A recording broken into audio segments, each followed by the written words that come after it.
Assalamualaikum warahmatullahi wabarakatuh. Halo semuanya, apa kabar nih? Semoga dalam keadaan baik dan tetap semangat untuk menyimak materi tentang biologi ya.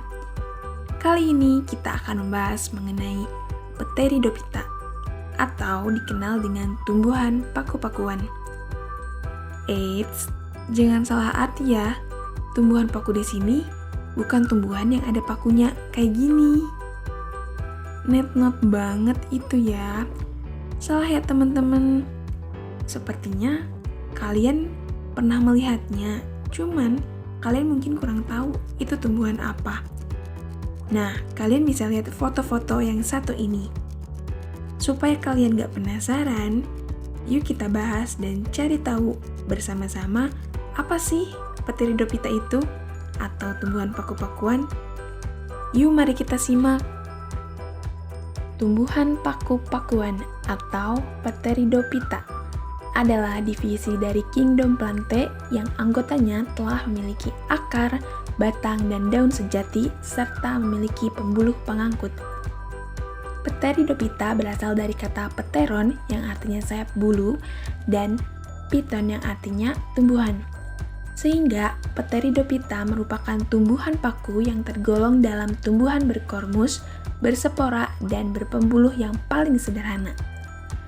Tumbuhan paku sering disebut juga dengan Cormophyta, bersepora karena berkaitan dengan adanya akar, batang, daun sejati, serta bereproduksi aseksual dengan spora. Tumbuhan paku juga disebut sebagai tumbuhan berpembuluh atau Tracheophyta karena memiliki pembuluh pengangkut. Struktur tubuh Pteridophyta yaitu ada akar, batang, dan daun sejati. Akarnya berupa akar sejati dan berakar serabut, telah memiliki epidermis, korteks, dan pembuluh. Batangnya berada di dalam tanah, disebut rimpang atau rizom. Pada rizom, ini akan muncul akar serabut yang berupa rambut-rambut halus dan tangkai daun. Nah, tangkai daun inilah yang tampak di atas permukaan tanah, yang sering kalian sebut sebagai batang, padahal itu tangkai daun loh. Batangnya ini memiliki pembuluh angkut yaitu xilem dan phloem. Dan ada daun. Daun dibedakan dalam berbagai jenis berdasarkan ukuran dan fungsinya. Berdasarkan ukurannya, ada daun mikrofil, yaitu ukurannya kecil seperti sisik, tidak bertangkai, dan tidak bertulang daun. Dan juga ada daun makrofil, ukurannya besar, bertulang daun, serta selnya telah mengalami diferensiasi. Sedangkan berdasarkan fungsinya ada daun tropofil, yaitu daun steril untuk fotosintesis, dan juga ada daun sporofil, yaitu daun fertil untuk menghasilkan spora. Kemudian ada ciri-ciri Pteridophyta, yaitu yang pertama, memiliki daun muda yang menggulung. Kedua, pada bagian bawah daun tua terdapat kumpulan sporangium berbentuk bulat kecoklatan yang disebut sorus. Ketiga, sorus muda dilindungi oleh indisium. Keempat, umumnya tumbuhan paku ini hidup di tempat lembab, basah, bahkan ada yang di air.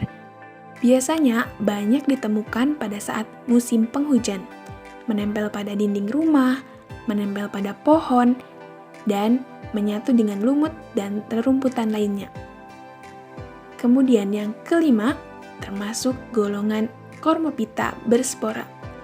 Dan yang keenam, sporofit lebih dominan daripada gametofit. Pada daun yang menghasilkan spora, ada yang terlihat bulat kecoklatan di belakang daunnya. Dalam video tadi juga kita bisa melihat di belakang daunnya. Nah, seperti pada gambar. Itu merupakan sorus.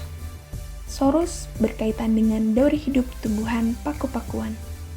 Ada dua fase dalam dauri hidupnya, yaitu fase gametofit dan juga fase sporofit. Fase sporofit yaitu ketika tumbuhan paku tersebut menghasilkan spora. spora tersebut tumbuh menjadi protalium. Nah, protalium ini merupakan organisme fase gametofit. Berbentuk talus, berukuran sekitar 1-2 cm. Protalium membentuk antheridium atau alat kelamin jantan dan menghasilkan sperma, dan juga membentuk archegonium atau alat kelamin betina dan menghasilkan ovum. Hasil fertilisasi ovum oleh sperma akan menghasilkan zigot. Zigot akan berkembang menjadi tumbuhan paku dan kembali ke dalam siklus hidup sebelumnya. Nah, teman-teman, ada banyak berbagai jenis tumbuhan paku dengan berbagai karakteristik. Ada beberapa foto tentang contoh tumbuhan paku-pakuan, yaitu ada paku sisik naga, ada paku sejati, ada paku kawat, ada paku tanduk rusa, dan masih banyak lagi. Tapi kali ini cukup sampai di sini. Nantikan video di part-part selanjutnya mengenai klasifikasi Pteridophyta.